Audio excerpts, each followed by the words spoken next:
Đèn cầm ước tâm nguyện chí thành, cầu cho pháp giới chúng sanh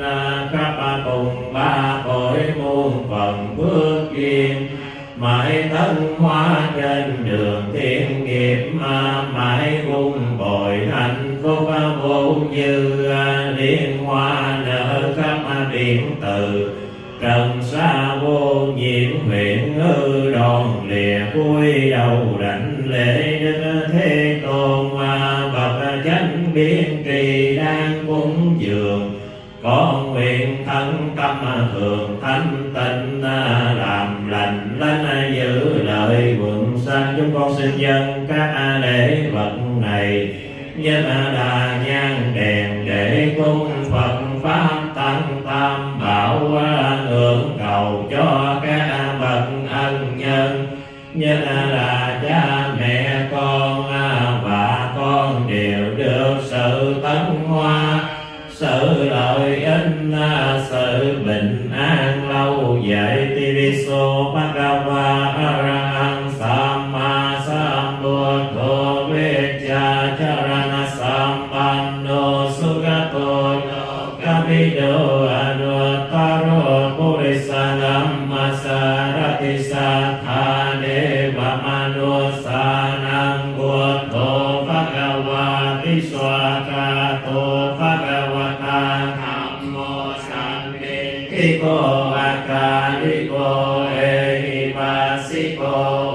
Panayiko Pachatang Veditapo Vinyo Vetisobadipanno Bhagavato Savakasangho Ujjumadipanno Bhagavato Savakasangho Nyayapadipanno Bhagavato Savakasangho Samikipadipanno Bhagavato Savakasangho Yanidam Cattari Purisa Yugani Yatha Purisa Moggala Esa Bhagavato Savakasangho Aunayyo Paunayyo